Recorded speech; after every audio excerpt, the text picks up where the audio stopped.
नमस्कार मित्रों, स्वागत है तुम्हारा आज की वीडियो में। धर्म एक ऐसी चीज जिसकी शुरुआत महादेवी आदिशक्ति ने और महादेव ने करी, जिसे तुम कहते हो समय की शुरुआत।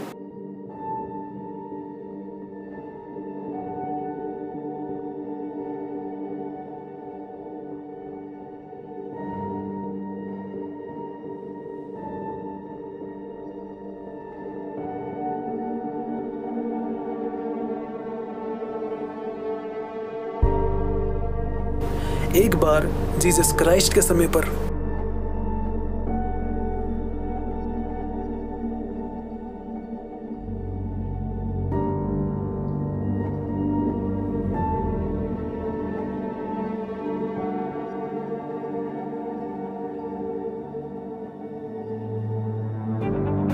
एक बार अबू अल कासिम इब्न मोहम्मद इब्न अब्द अल्लाह अल मुआलिब इब्न हाशिम यानी पैगंबर मोहम्मद के समय पर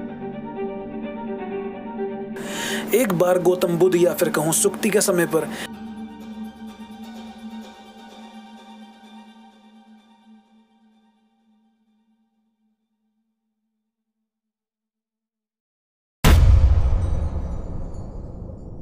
और ना जाने कब कब धर्म की नींव रखी गई। भगवान कृष्ण और राम को मैं भूला नहीं हूँ, पर इनका जिक्र कम ही होता है। वैसे अजीब है ना, हर बार ये धर्म की गाड़ी खराब हो ही जाती है और हर बार कोई ना कोई धक्का मारने आ ही जाता है, और वो भी पिछले वाले से बिल्कुल विपरीत धर्म बताने। आज इसी बारे में बात करनी है, धर्म का विनाश कैसे हुआ। लगाओ भाई इंट्रो। ये काठ की गाड़ी है, सुगड़े लोहे के पहिया है माँ। आज के धर्म को समझने के लिए हमें थोड़ा सा टाइम ट्रैवल करना पड़ेगा, लेकिन उससे पहले किसी भी संस्कृति के तथाकथित रिप्रेजेंटेटिव यदि इस वीडियो को देख रहे हैं तो पूरा देखिए, क्योंकि सबसे ज्यादा गंद तुमने फैलाया है। वर्ण व्यवस्था आई कहाँ से? वर्ण व्यवस्था देखने को मिलती है ऋग्वेद के 10वें मंडल में, और वेदों को रचयिता कौन? ब्रह्मदेव। दुनिया को बनाने वाला इतना कठोर कि अपने ही बच्चों में भेदभाव कर रहा है, बड़ी ही गलत बात है। इस बात का जवाब तुम्हें इस वीडियो के खत्म होते होते मिल ही जाएगा। 25 दिसंबर 1927 पहली बार वर्ण व्यवस्था के खिलाफ किसी ने आवाज उठाई, और वो मारा भी नहीं गया। इवन उन्होंने तो सबकी जला भी दी किताबें। कौन सी किताब? मनुस्मृति। अब जिन्हें लगता है कि भाई बात तो धर्म की कर रहा था, फिर कहाँ से मनुस्मृति आ गई, वही मैं भी जानना चाहता हूँ कि जब बात धर्म की हो रही होती है तो जात कहाँ से आती है। खैर, धर्म और वर्ण दोनों अलग अलग नहीं है, एक ही सिक्के के दो पहलू हैं, पर वैसे नहीं जैसे तुम्हारे गुरु बताते हैं। बड़े बड़े गुरु डॉक्टर भीमराव अंबेडकर, उन्होंने किताब जलाई क्यों? कुछ बुद्धिजीवियों को ऐसा लगता है कि उन्हें लगता था कि किताब में जो कास्ट सिस्टम लिखा है ना, वो भेदभाव वाला है, इसलिए उन्होंने किताब जला दी। तुम मूर्ख हो यार, समझो। किसी पर कुछ थोपने का मतलब नहीं बनता, चीजें सिंपल थी, तुमने समझी नहीं। डॉक्टर साहब ने किताब जलाई क्योंकि किताब में गलती नहीं थी। उस समय के गुरु एवं ब्राह्मणों में जिन्होंने आपदा को अवसर समझा, जिन पर यह जिम्मेदारी थी कि तुम्हें या फिर उस समय के लोगों को सही चीज समझाई जाए, उन्होंने उस चीज को गलत तरह से पेश किया और समाज में जात पात का विचार दिया।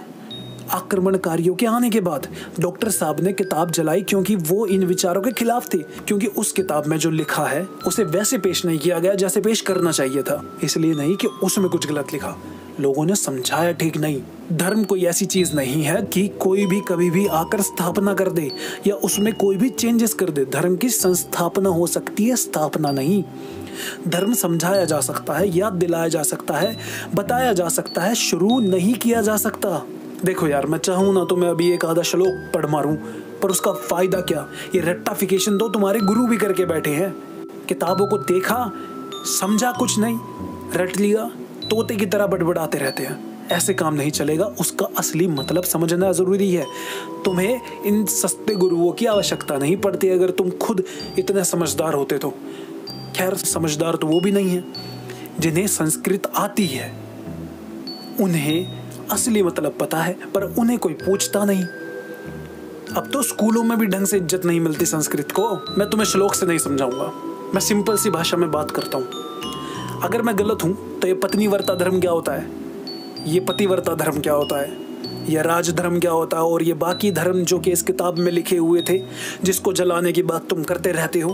खैर, पूछ भी किससे रहा हूँ, जिस किताब को जलाने की बात करते रहते हो, गलती से अगर उसे एक बार भी समझ लिया होता तो बात ही क्या होती फिर। सीधी बात, धर्म कोई ऐसी चीज नहीं जिसे पारलौकिक शक्तियों से जोड़ दो। पूजा पाठ करने से तुम धार्मिक नहीं हो जाओगे। धर्म हमेशा तुम्हारे काम के यानी कर्म के आसपास ही घूमता रहता है। जैसे अगर तुम फौजी हो, एग्जाम्पल के तौर पे तुम अगर फौजी हो तो तुम्हारा धर्म केवल राज्य की सुरक्षा ही है, या यूं कह लो कि पहला धर्म तो वही है।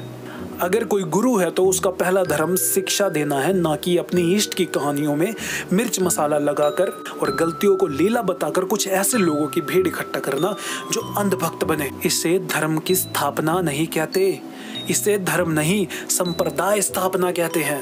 आज तक तुम जिसे भी धर्म मानते आए हो वो है ही क्या सिवाय एक संप्रदाय के।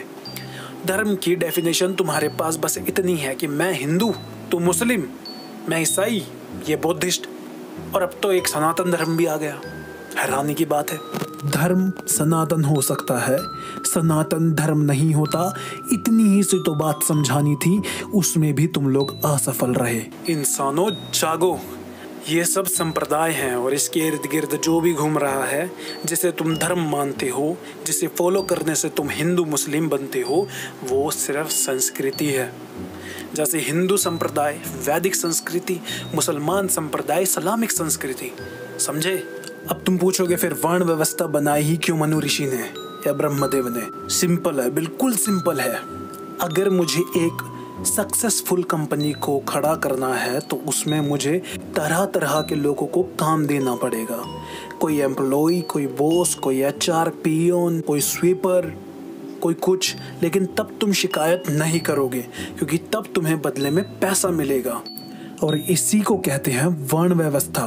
कैटेगरीज और कास्ट में जमीन आसमान का फर्क है। तुम अगर शूद्र हो तो तुम्हारी वो कैटेगरी है, तुम क्योंकि वो काम करते हो। और तुम्हारी जानकारी को बढ़ाने के लिए एक बात बताता हूँ, MCD में झाड़ू लगाने वाला सिर्फ कोई छोटी कास्ट का नहीं होता। बहुत सारे बड़े लोग, ऊंची कास्ट वाले, स्वर्णिम जात वाले लोग भी MCD में झाड़ू लगाते हैं। और ये बात तो तुम भी जानते हो। फिर वो भी शूद्र ही हुए, जैसा कि तुम लोग बोलते हो वो सभी शूद्र हैं। यहाँ पर जात की बात नहीं, यहाँ पर कर्मों की बात है। पर इस पर तो कोई हाईलाइट ही नहीं करता। क्यों? क्योंकि इससे तुम्हारे पॉलिटिकल एजेंडास चल रहे हैं, तुम्हारे नेताओं के, तुम्हारे बड़े बड़े गुरु भी तुम्हारे साथ पॉलिटिक्स खेल रहे हैं। तुम्हें इतना भी समझ नहीं आता। ये तो मैंने सिर्फ एक एग्जाम्पल दिया तुम्हें कि कैसे कर्मों का सारा खेल होता है। एक ब्राह्मण शूद्र हो सकता है कैटेगरी में, और एक शूद्र ब्राह्मण हो सकता है कैटेगरी में, लेकिन दोनों ही ये सिर्फ एक कर्म से जुड़े रहेंगे। यदि किसी का आचरण ब्राह्मण वाला है तो वो ब्राह्मण ही कहलाएगा, और यदि किसी ब्राह्मण का आचरण शूद्र वाला है तो वो शूद्र ही कहलाएगा।